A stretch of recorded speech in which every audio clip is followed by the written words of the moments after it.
Heraldo Podcast, un lugar para tus oídos.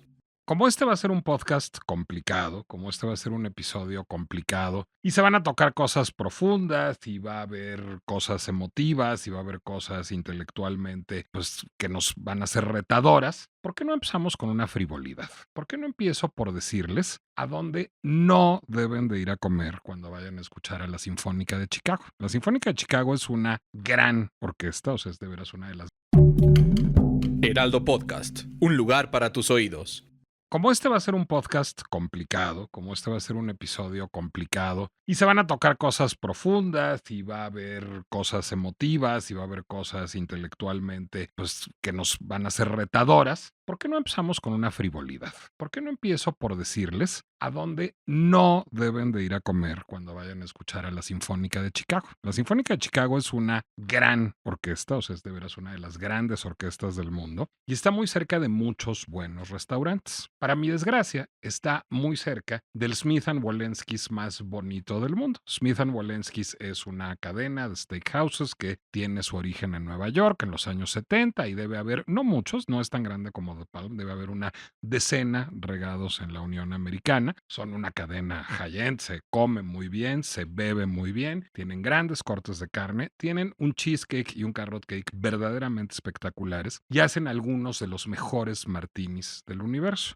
Cuando uno va a Smith Wollensky's en Chicago, tiene que sentarse en la terraza. ¿Por qué tiene uno que sentarse en la terraza? Porque está justamente en el entrecruzamiento de el lago Michigan y el río. Entonces, pues se divisa absolutamente todo Chicago, todo el skyline de Chicago, pero además estas dos extensiones de agua, y está al pie de Marina City, de Bertrand Goldberg, que es uno de mis edificios, o bueno, de mis complejos de edificios, son dos torres, si no me equivoco, las de Marina City, favoritos en el mundo, son uno de los edificios clásicos del brutalismo estadounidense. Por si fuera poco, yo diría que Smith Wollensky's es uno de los lugares en donde se hacen los mejores martinis del mundo. Entonces, imaginen ustedes esta escena. Uno va a su concierto de la Sinfónica de Chicago, pero antes dice, vamos a comer a Smith Wollensky's. Entonces uno se sienta, está viendo el río, está viendo el lago, está comiendo un gran corte de carne con unas grandes hash browns, con unas grandes espinacas a la crema. Después de eso está tomando un cheesecake y pues ahí pues ya se antoja el segundo martini. Entonces echa uno el segundo martini con esta vista maravillosa, viendo edificios de Mies van der Rohe, de Louis Kahn y los barquitos que pasan y atrás están las torres de Marina City. Y bueno, pues ya llegó la hora del concierto, ¿verdad? Y que vamos a oír la quinta de Mahler. Puta Mahler, qué maravilla, con lo que nos gusta Mahler. ¿Y quién va a dirigir? Pues ese era el motivo casi del viaje, escuchar a Daniel Barenboim. Daniel Barenboim, que no es solo uno de los grandes directores de orquesta de la historia de la humanidad, sino además una figura que concita mi entusiasmo y el de Eunice, mi esposa, por razones distintas pero complementarias. A Eunice le conmueve profundamente la historia de amor de Daniel Barenboim con Jacqueline Dupré. Jacqueline Dupré, una extraordinaria chelista, fue víctima de esclerosis múltiple estando casada con Daniel Barenboim, y la historia de amor de esos dos y de cómo él la cuidó y al mismo tiempo fundó otra familia, pero no se separó de ella totalmente y preservó su legado, a Eunice la conmueve terriblemente. Y a mí me conmueve muchísimo su relación con otra persona, no con Jacqueline Dupré, que sí me parece conmovedora esa historia, pero me conmueve más, porque a mí luego me da por las cosas políticas, su relación con Edward Said. Edward Said fue un extraordinario intelectual público, fue un gran, diría yo, filósofo de la cultura de Medio Oriente, de origen palestino. Y Daniel Barenboim tiene de origen nacionalidad argentina e israelí, luego ha acumulado otras y ahorita vamos a llegar a las nacionalidades que ha sumado Daniel Barenboim. Pero yo soy un gran admirador de Daniel Barenboim y de Edward Said, no solo por sus logros musicales, en el caso de Barenboim, por sus logros filosóficos, en el caso de Edward Said, sino por el proyecto de la West Eastern Divan Orchestra. La West Eastern Divan Orchestra es una orquesta sinfónica que tiene músicos de distintos países. Tiene músicos de Egipto, Irán, Israel, Jordania, Líbano, Palestina y Siria, tocando juntos al mismo tiempo, y fue creada como una orquesta que fuera un espacio de reunión entre identidades en conflicto a la luz de la música. Dijo en algún momento Daniel Barenboim, la historia de la Divan no es una historia de amor, y no es una historia de paz. Ha sido muy generosamente descrita como un proyecto para la paz. No lo es. No va a traer paz, toquemos bien o toquemos mal. La Diván fue concebida como un proyecto en contra de la ignorancia, un proyecto en contra del hecho de que es absolutamente esencial que la gente se conozca. Proyecto nacido a raíz del hecho de que es absolutamente esencial que los pueblos se conozcan, que comprendan lo que el otro siente y el otro piensa, si necesariamente estoy de acuerdo. No estoy tratando de convertir a los integrantes árabes de la Diván al punto de vista israelí, y no estoy tratando de convencer a los israelíes del punto de vista árabe. Pero lo que quiero, y desgraciadamente estoy solo en este empeño ahora que Edward ha muerto hace unos años, es crear una plataforma en que los dos lados puedan estar en desacuerdo sin por ello recurrir a los cuchillos. Eso dijo Daniel Barenboim, que además es un tremendo director de orquesta, que además tocaba en la quinta de Mahler, pero pues con 2 martinis encima nos quedamos por supuesto jetones y el propósito último del viaje a Chicago se vio absolutamente arruinado porque Eunice Cortés y Nicolás Alvarado, muy conmovidos por Jacqueline Dupré, por los israelíes, por los palestinos, por la esclerosis múltiple, pues lo único que hicimos fue sucumbir a los martinis y roncar alegremente mientras tocaba la Sinfónica de Chicago, la quinta de Mahler. Bueno, ¿por qué les cuento todo esto? Bueno, primero para decirles que soy impresentable, digo, eso es lo primero que les debo decir. No vayan a beber martinis a Smith & Wollensky's antes de oír a la Sinfónica de Chicago. Yo sé lo que les digo. Y segundo, para rendir un homenaje, ya que no lo pude hacer con los oídos, lo hago con las palabras y lo hago a destiempo, a la figura de Daniel Barenboim, a la figura de Edward Said. Daniel Barenboim ha acumulado otras 2 ciudadanías. Es nacional de España, porque le ofrecieron esa nacionalidad, y tiene la ciudadanía palestina. Es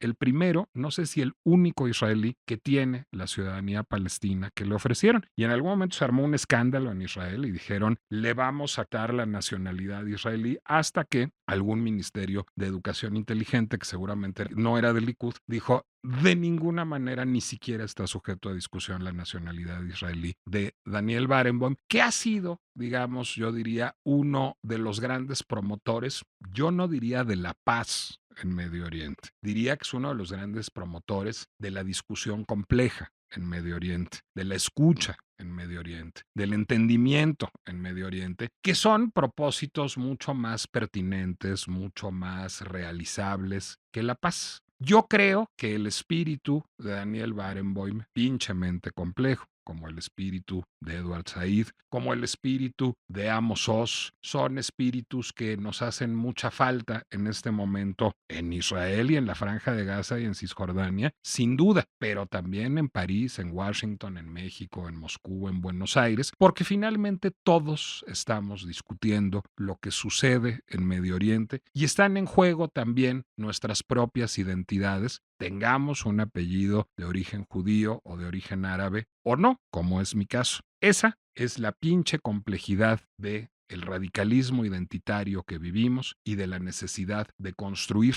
avenidas, si no para la paz, cuando menos para el diálogo, a partir de lo que sucede en Medio Oriente.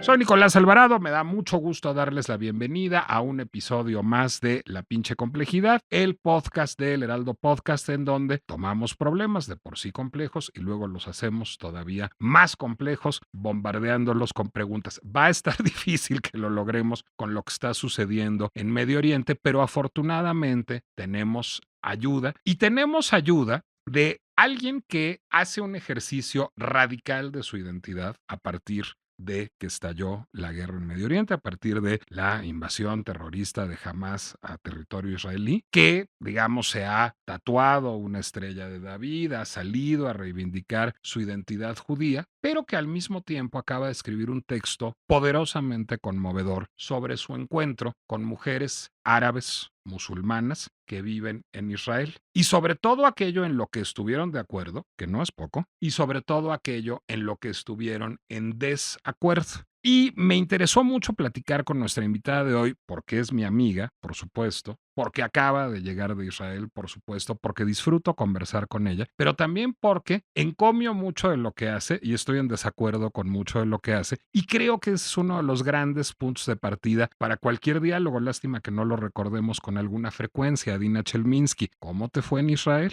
Nicolás, me encanta estar acá. Sabía que la historia de los martinis iba a acabar así.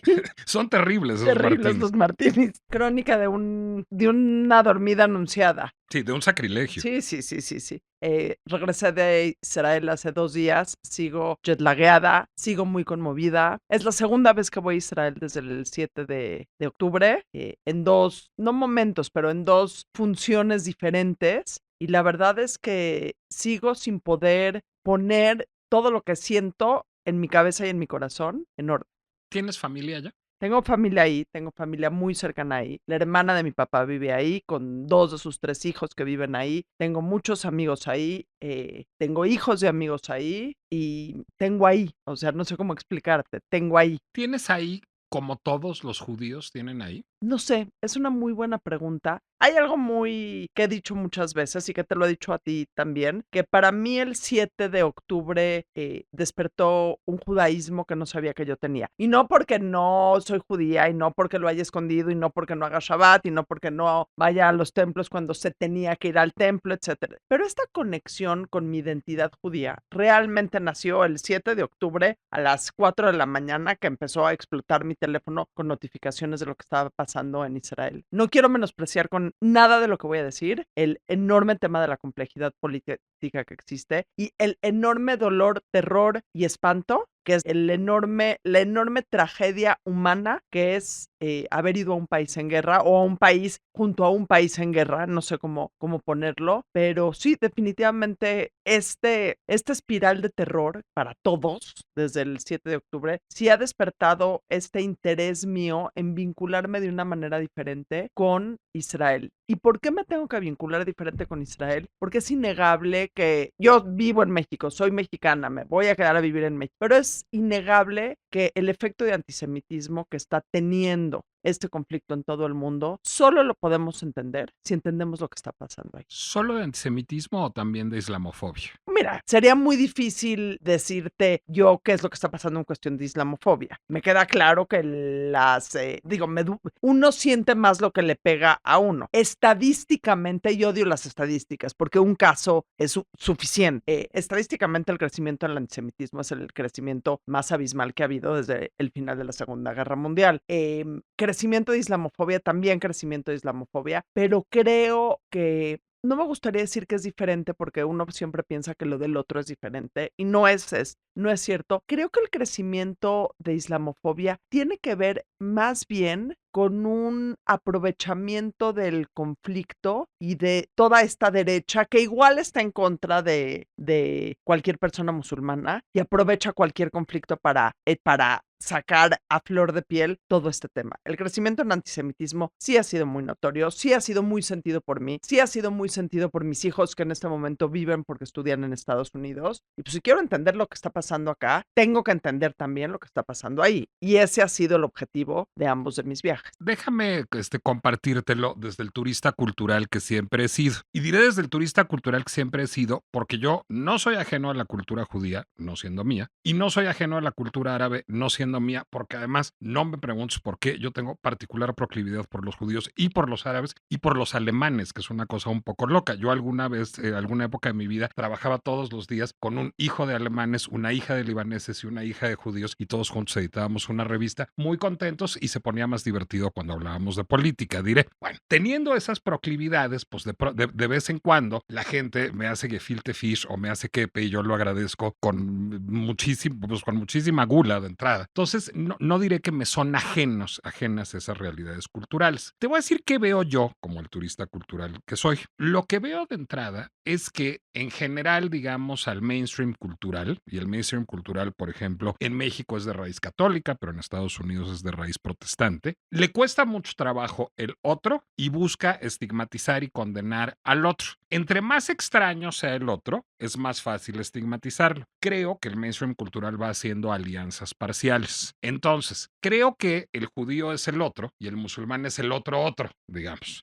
Entonces, siempre es fácil, digamos, estigmatizar al judío, pero siempre ese mainstream cultural toma el lado del judío cuando el otro enemigo es el musulmán. Ese es un fenómeno que detecto. A veces sé que vas a objetar, pero quiero terminar el argumento antes de que objetes. Lo que complica la ecuación es en otro momento es la progresía. Porque cuando la agenda se vuelve progresista, entonces el judío está del lado de los malos, porque está del lado del mainstream, está del lado del establishment WASP en Estados Unidos, o está del lado del establishment católico de derecha liberal en México, porque se le asume, no entendiendo que los judíos, pues los hay de todos en la viña del Señor, naturalmente van a estar de ese lado. Y entonces, en ese momento, los judíos son los buenos y son los malos, y los musulmanes, los árabes, digamos, voy a decir algo, los de piel más oscura, los oprimidos, son los buenos. Todo lo cual me parece de un reduccionista y de un simplista terrible. Yo, a ver, te voy a decir cuál es mi postura personal. Los judíos es una cosa demasiado amorfa para que yo tenga una opinión de los judíos. Los judíos los he conocido de muchísimos tipos. El Estado de Israel me parece una idea necesarísima, como por cierto también me lo parece el Estado palestino, que no existe. Y el gobierno israelí de ahorita me parece un horror, pero otros gobiernos israelíes me parecen muy bien y otros en el futuro seguramente también me lo parecerán. Es una realidad compleja. No estamos siendo todos, los judíos, los árabes, los que no tenemos vela en ese entierro, los medios de comunicación, los influencers, un poco simplistas y reduccionistas al tratar de narrarlo un poco como si fuera pelea de gallos. Es un conflicto extremadamente complejo. Me voy a ir un poquito al principio de lo que dijiste. Como judíos y también como musulmanes, estamos entre ser los más odiados o los más odiados nada más. O sea, el juego que estamos jugando entre ellos y nosotros es, ¿eres el último lugar o el penúltimo lugar? Algo que tenemos que entender y aplica para judíos y para musulmanes. Voy a citarte a un rabino a quien amo, que si alguna vez tienen chance de leer algo de él, fue un ícono cultural a principios de siglo, desde finales del siglo pasado, que era Jonathan Sacks, que fue el rabino principal del Reino Unido. Y lo que dice él en una plática es que el odio que empieza con los judíos no termina con los judíos. Y te lo voy a extender, que él no lo dijo así, al odio que empieza con los musulmanes no acaba solo con los musulmanes, por esa religión.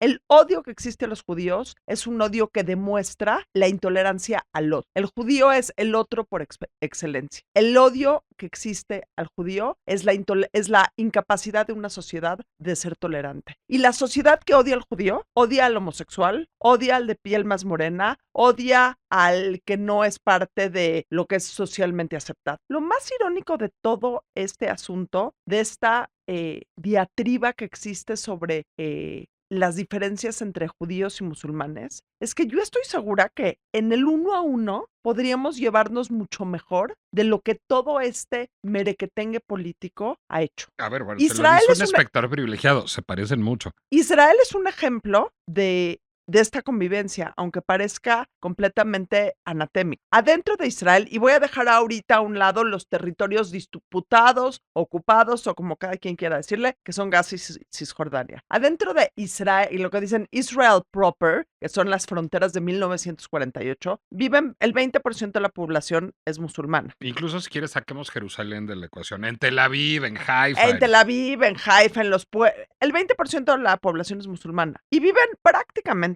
muy bien. Y la convivencia es, tú caminar por Jerusalén es transportarte a otra tierra, porque vas caminando por la ciudad y hay un judío extrarreligioso caminando junto en la calle a un musulmán extrarreligioso, caminando en la calle con un griego ortodoxo, caminando en la calle con un grupo de monjas. Y todo el mundo puede convivir. Con una chica en minifalda. Con una una pareja gay. Exactamente. Creo que el problema es el problema, y déjame decírtelo ahorita a ver si me doy a explicar. En esta tantísima discusión de 80 años de discusión, a ver, voy a hacer aquí un paréntesis importante. Creo inequívocamente en la necesidad de una solución de 2 estados, así como creo que siempre ha sido el objeto, o sea, desde 1948 se planteó la necesidad de un Estado judío y de un Estado palestino, que se ha ido dando al traste por las circunstancias y los intereses y los malos manejos. Israelíes, egipcios, gringos, alemanes, iraníes, y de medio mundo.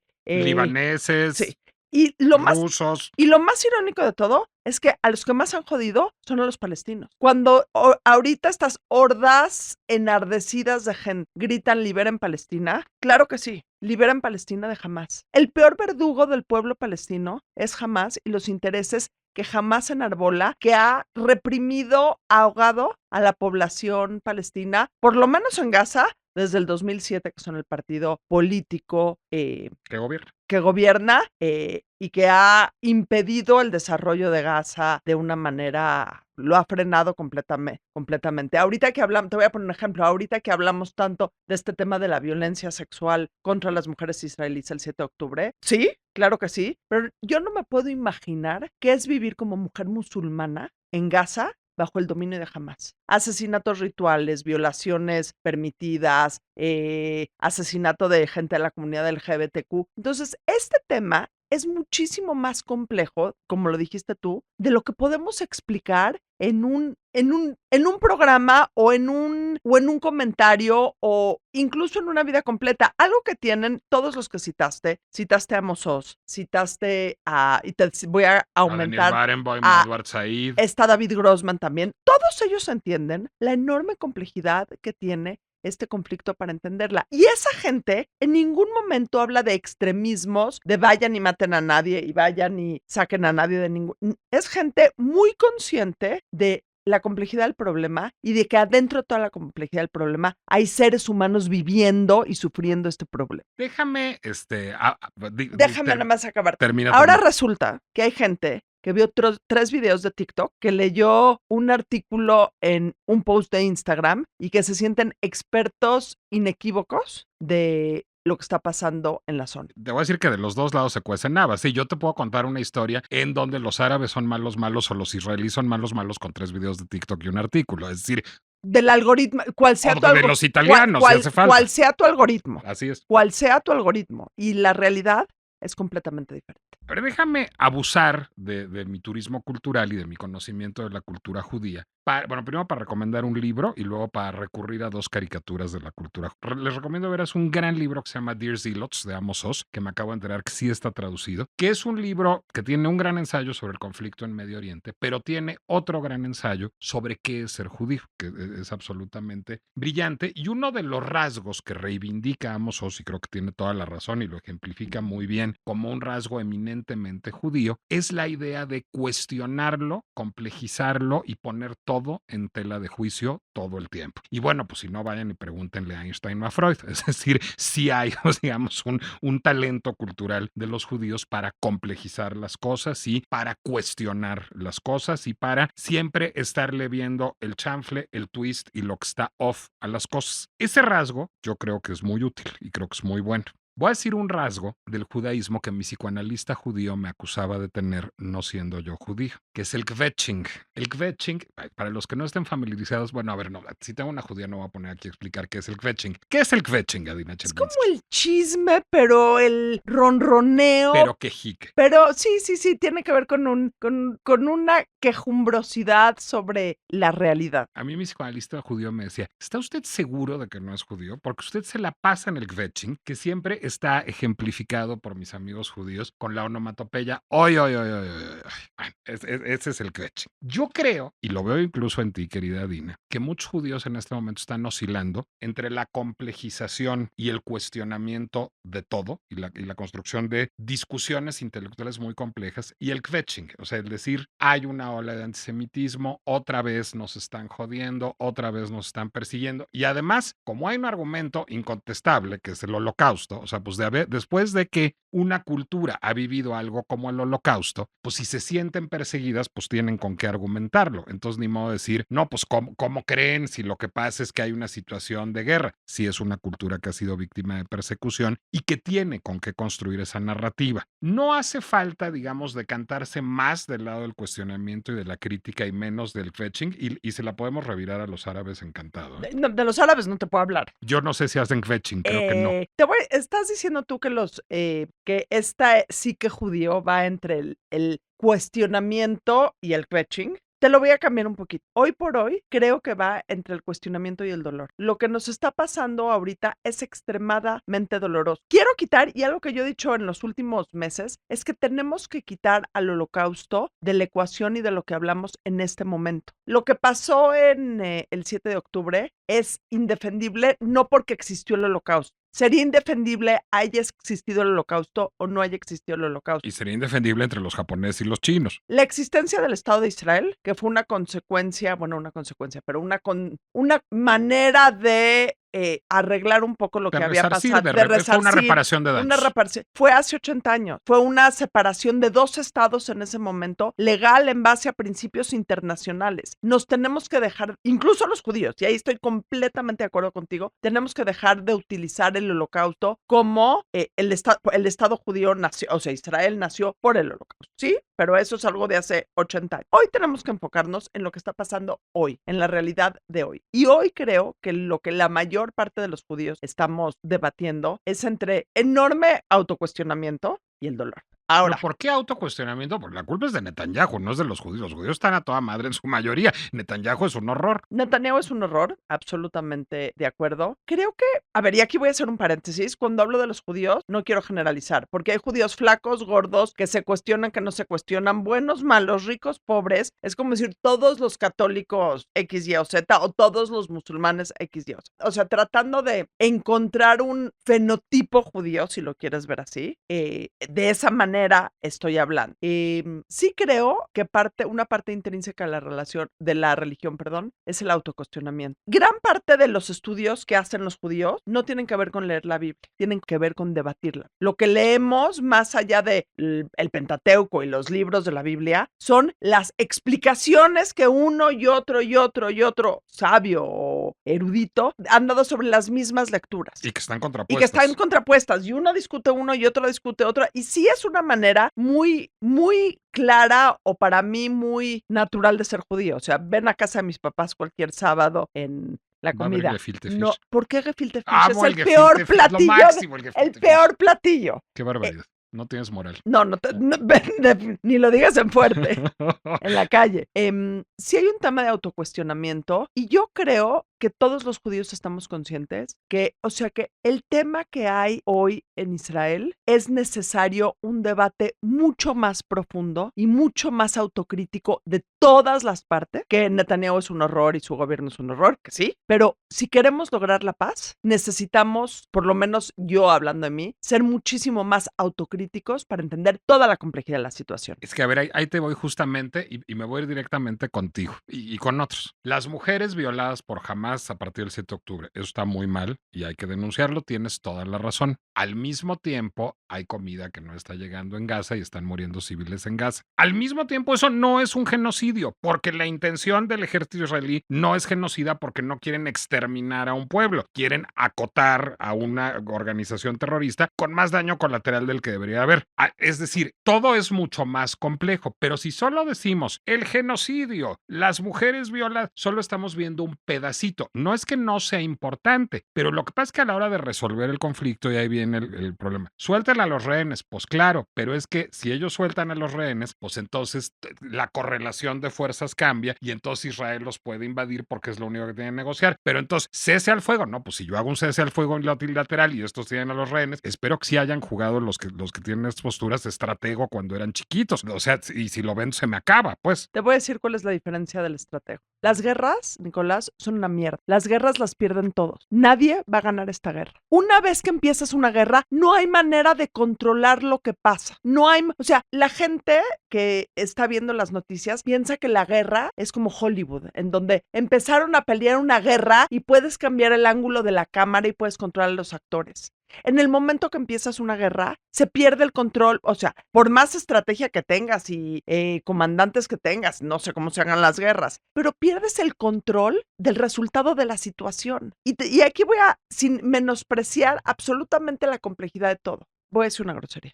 Di varios. ¿Qué chingados pensaba Hamás que iba a ser la respuesta israelí ante el asesinato y el madrazo sin precedentes y bestial que dieron el 7 de octubre? Pues era una provocación de guerra, una declaración de guerra, me queda muy claro. ¿y qué chingados quiere Hamás poner la guerra? O sea, no solo la guerra es una mierda, y esto te lo digo porque esto lo estuve platicando la semana pasada. La guerra urbana es una mierda aún peor, porque no es de que, y nuevamente voy a referir a las películas de Hollywood en donde están en un campo abierto y ves los soldados de un lado acercarse y los soldados del otro lado acercarse. Esto no hay. Esto es una guerra urbana, en donde tienen que entrar los soldados a casas en donde viva la gente y en donde queramos o no aceptarlo, porque es una realidad, jamás ha escondido armas en hospitales, en escuelas, en casas y usa a la población musulmana y gazatí como escudos humanos. ¿Qué no puede salir? O sea, ¿cuál de todas esas partes de la ecuación alguien espera que no salga mal? Ahorita voy a decir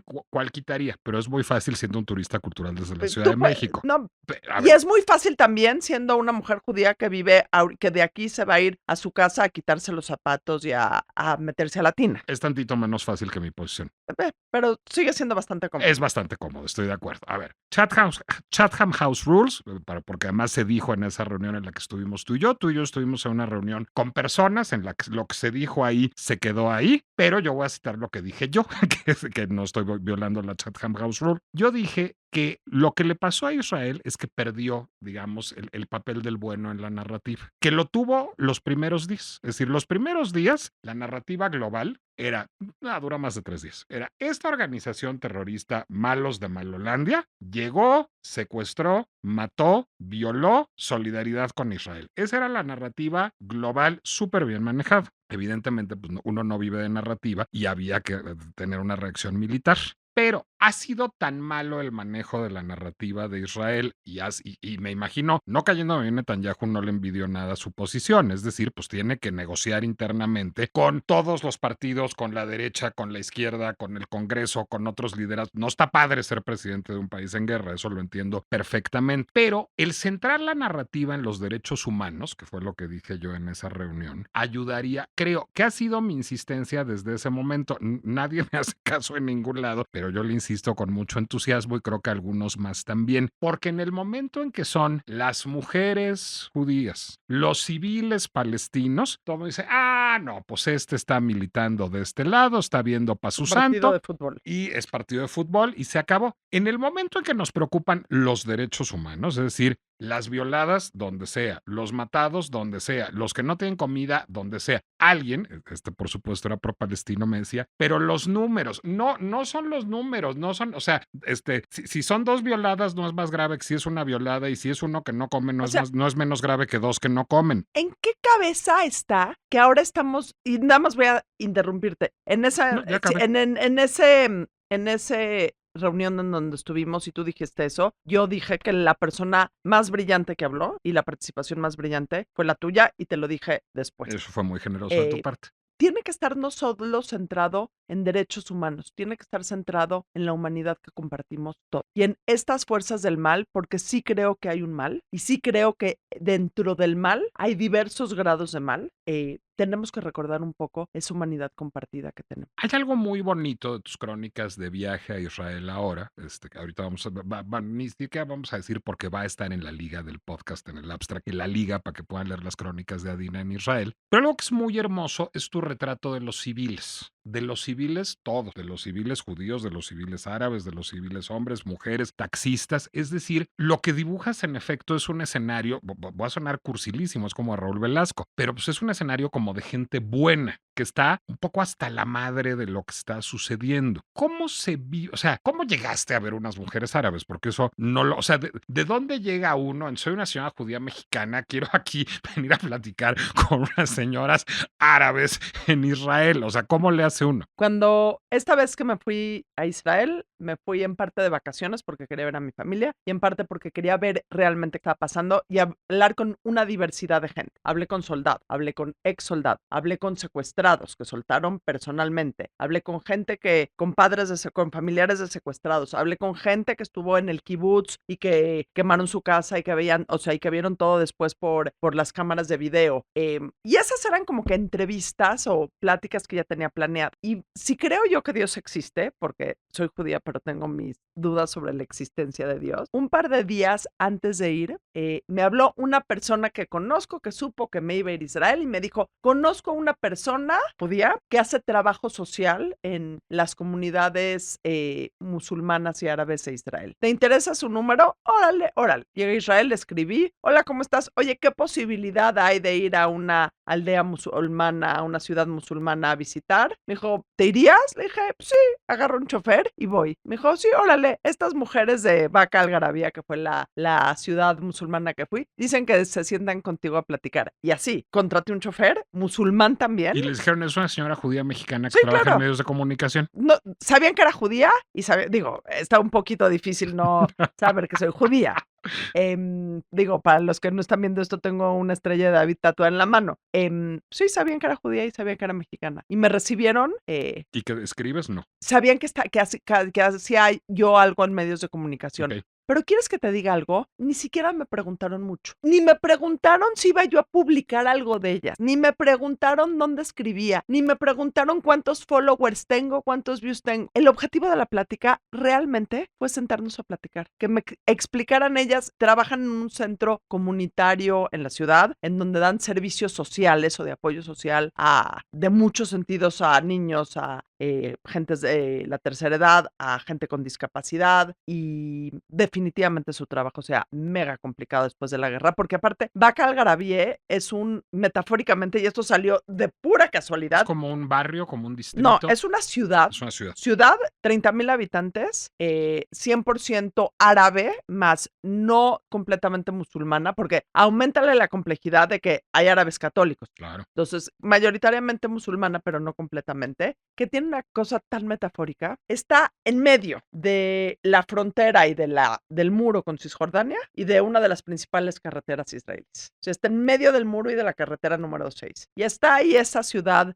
completamente árabe. Y me senté con 4 mujeres, más tiempo 3, pero también con otra. Y tuvimos una plática increíble. Y no estoy imaginándome cosas románticas de que ya voy a hacer la paz, ni de que somos buenas, ni que no, para nada. Te puedo decir que cortando el tiempo y cortando esas 6 horas que estuve con ellas o 5 horas que estuve con ellas en el tiempo como una rebanada, te puedo decir que fue una plática increíble. Y si podemos tener rebanadas de 6 horas increíbles, podemos recordar que sí hay mucho por hacer para crear una situación que no sé si es paz, pero por lo menos es no zorrajarse la madre. Ok, se baremba. Sí, exactamente, porque de la misma manera, o sea, empezamos hablando cosas muy políticas, les dije yo las 3 palabras en árabe que sé, jajaja, jejeje, el café, la mejor manera de hacer los pastelitos, lo que hacían en el centro comunitario, me enseñaron lo que hacían, el trabajo que hacen con gente discapacitada, mis respetos, el trabajo que hacen con niños, mis respetos, y la plática acabó en preguntándole a la más joven si iba a tener más hijos, y las otras 3 más grandes, que tenemos hijos más grandes, comentándole, sí, te deberías de tener más hijos, no deberías de no tener más. O sea, una plática de mujeres en sus 30 a 50. Exactamente. Y de la misma manera, hay una mujer que se ha vuelto muy emblemática en este horror. Se llama Rachel Goldberg Pauling. Su hijo, Hirsch, le volaron un brazo y lo secuestraron. Entonces, si está vivo, que espero No que era esté. soldado ni nada. No, estaba en la fiesta en Nova, se escondió, le explotó una granada y lo secuestraron. ¿Cómo saben ellos esto? Que le explotó el brazo y no tiene un brazo, porque en alguno de los videos de Hamas sale su hijo sin brazo subiéndolo a un camión que se va a Gaza. Y esta mujer que ha de estar, o sea, la conocí la vez pasada que fui. Si hay un infierno en el mundo, y lo conocemos perfectamente bien las madres mexicanas, es tener un hijo. Si hay un infierno en vida, es tener una hija secuestrada o un hijo secuestrado. Y esta mujer se presentó hace 2 meses en las Naciones Unidas e hizo un poema sobre la paz, sobre cómo las lágrimas que llora ella son las mismas lágrimas que llora otra mujer en otro lado, y cómo ojalá algún día estas 2 mujeres se puedan sentar juntas con sus hijos siendo hombres viejos, o sea, envejeciendo. Si una mujer que tiene un hijo secuestrado puede hablar de la paz y puede entender que a lo mejor no es hoy ni mañana ni pasado mañana, pero puede hablar de la paz, ¿qué nos falta en el corazón no a nosotros, porque nosotros estamos sentados acá y qué, pero qué nos falta en estas dirigencias que existen para decir, este es el camino que se tiene que seguir. ¿Cómo sentiste a partir de eso el clima político en Israel? Es decir, ok, por supuesto, pues están en guerra y están preocupados por sus hijos que están en el frente, etc. Pero más allá de eso, ¿cómo están percibiendo a Netanyahu y su estrategia? ¿Qué tan popular o impopular está haciendo el gobierno? ¿Y qué tan posible se ve un cambio de timón? Nunca he visto una situación política en Israel, y mira que he ido muchas veces, tan complicada. Y te voy a decir algo que te va a sorprender. Netanyahu no es lo peor de que tiene el gobierno que ahorita está en gobernando Israel. ¿Sí, no? Hay dos políticos aún de más derecha. Uno se llama Shmulrich y otro se llama Ben-Gvir, que son de pena ajena. ¿Que ocupan qué cargos? Uno es secretario del Interior y el otro es el secretario de Seguridad. Si no me estoy equivocando, si me estoy equivocando, perdonarán, googleen bien. Pero te voy a contar una historia, bueno, una anécdota que me pasó. Era viernes, estaba yo en Jerusalén, acaba de tener una plática, y el viernes en Jerusalén a las 3 de la tarde se acaba todo. O sea, ya no hay transporte público, Por bueno, a las Shabbat. 4, porque va a empezar Shabbat, cierran todas las tiendas, los mercados, el mercado principal, que se llama Mahane Yehuda, está atiborrado de gente, porque la gente está comprando para Shabbat, se va a cerrar todo, y estoy caminando yo por la calle principal del mercado, o sea, la calle que da al mercado, y empiezo a ir un zafarrancho. Lo único que pude pensar es, me voy a morir en un ataque terrorista, porque había una cantidad de policías enorme y un zafarrancho que yo decía, pasó algo. Me fui a esconder a una panadería como mujer valiente que soy. Es un buen lugar para esconderse. Y pasa rodeado de miles de policías, una docena de policías, y Tamar Ben-Gvir, que es este ministro, absoluto y totalmente controversial. Y está la mitad de la calle gritándole que se muera y la otra mitad de la calle vitoreándolo. Está polarizada la sociedad. Ese es el panorama de la sociedad israelí. Ahora, el grave problema, bueno, uno de los miles de los graves problemas que hay, es que los ataques de Hamás fueron exactamente hacia el grupo de gente que era más proclive para la paz. O sea, todo el sur que ataca Hamás es el área de más izquierda en Israel. O sea, en donde todos los kibutzim que atacaron Sderot y todos esos pueblos son los pueblos en donde viven los activistas por la paz. Pregúntale hoy a un activista por la paz que mataron a 60 de sus vecinos, que quemaron su casa, ¿cuánta paz quiere hacer? Pregúntale al activista que se dio cuenta que el que lo vino a matar era el empleado de Gaza que entraba todos los días a trabajar al kibutz, ¿cuánta paz quiere hacer? Y ahora no va a haber paz si no hay una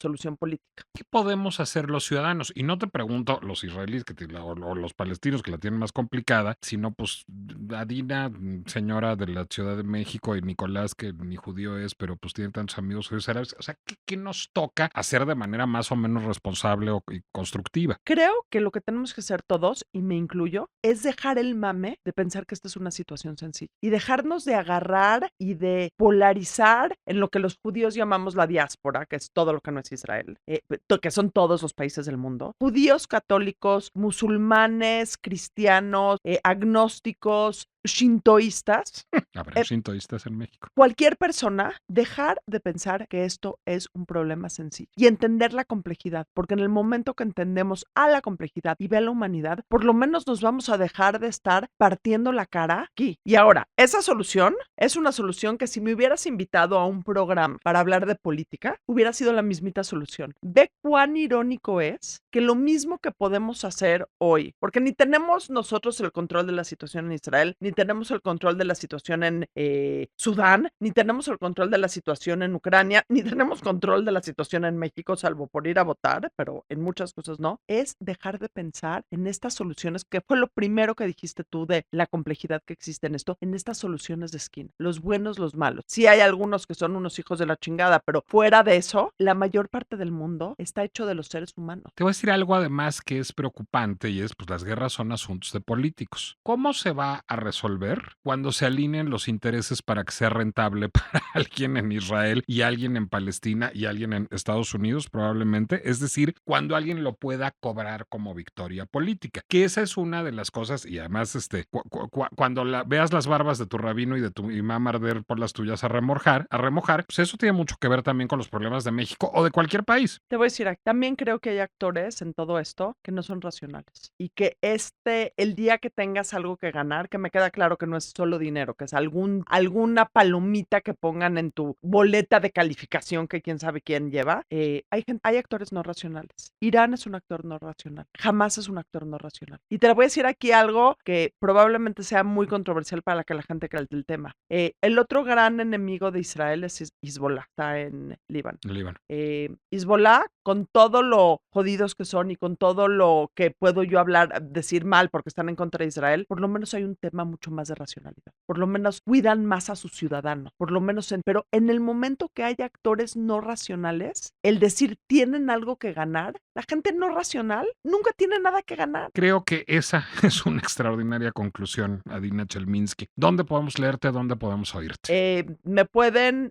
Todo esto lo escribo en un blog que empecé porque mi psiquiatra me aconsejó. Literalmente la primera vez que fui a Israel, 2 días antes de irme le hablé y le dije, Aldo, ¿crees que estoy loca por irme a Israel? Eran 3 semanas después de esto. Me dijo, sí, estás loca. Lo único es hazme un favor y escribe. Dije, bueno, si voy a escribir, abro un blog. Se llama Diario de mis Incongruencias. Lo encuentran en adinachel.substack.com. adinachel.substack.com. Ahí vamos a poner la Ahí liga. está todo lo que publico. Me pueden seguir en Twitter o en Instagram como Adina.